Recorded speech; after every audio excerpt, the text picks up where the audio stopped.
Hey, Ephraim here, the CEO and founder of Hutano.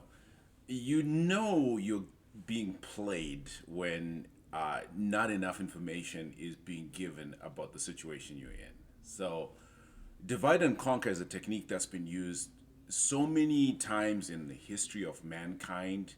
It's the oldest way to get people to distrust each other so that somebody can swoop in and take advantage of the person that's no longer trusting one. So, how does this relate to healthcare? I think in my last video, I made it very clear that healthcare providers and patients have this very unique bond that goes beyond the bond you have with your plumber, for example. You call him when your sink is clogged, and you may never have to call the same guy again, and you couldn't care less if a different guy came and clogged your sink because there's just not that bond is not necessary. Your doctor, your physical therapist, your clinician is somebody who knows your deepest secrets and things that are very private about you.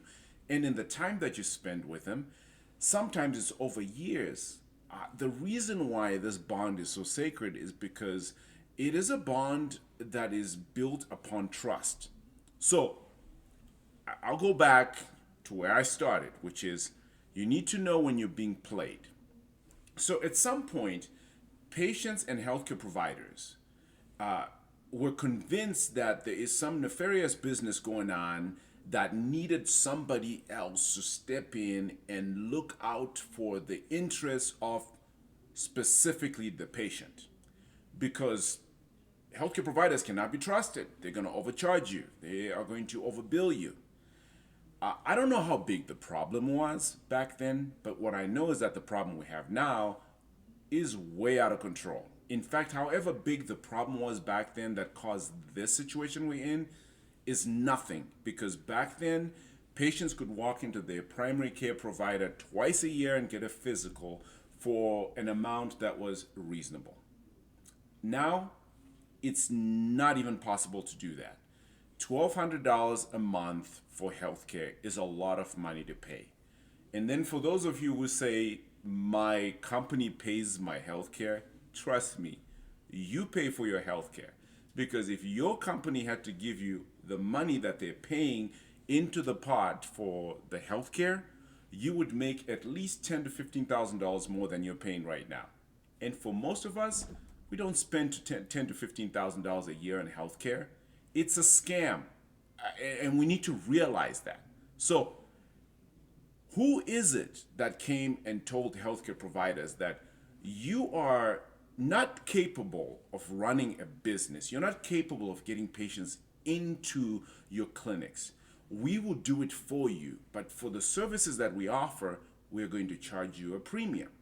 You're going to sign a contract with us that says you can only take what we tell you to take.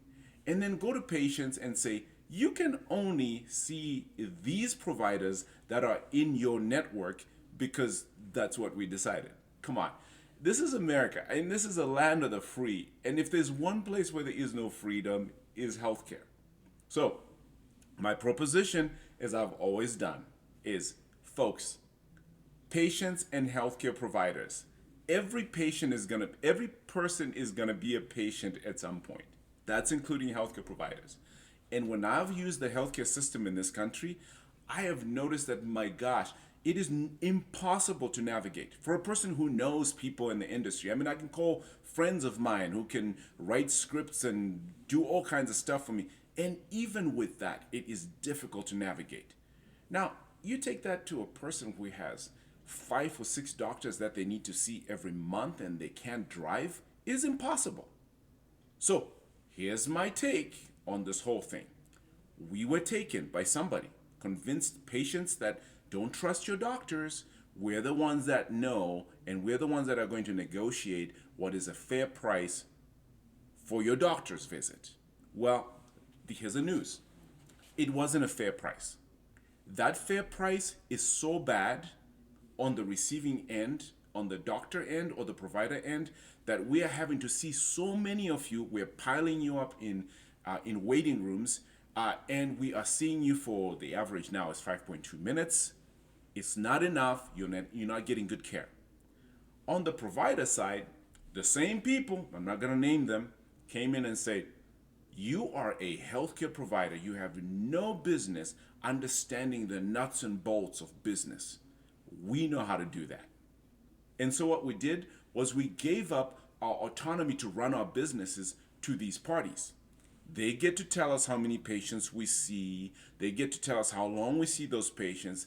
They get to tell us the procedures and everything else that we can do with our patients. I went to school for 7 years to learn the 206 bones that are in the body, what they're attached to, how they function, and I was taught everything I need to know about the human body and how it moves. It is an insult for somebody who is not medically trained to come and tell me that they know better on what's appropriate for the patient that I'm looking at. Your doctor, your cardiologist who went to school for 12 years or 13 or 14 or 15 years knows more about treating you than your third party payer who thinks that the procedure that he knows or she knows is the best for you is not covered under the plan. What kind of nonsense is that? It makes absolutely no sense. So folks, here's the thing. I could go on all night talking about this. Here are the points to take home. Trust your healthcare provider. These folks have been doing it for a long time. And if you're a healthcare provider, build a business that is built on sound business principles. Charge your patients what's fair, and you'll do just fine.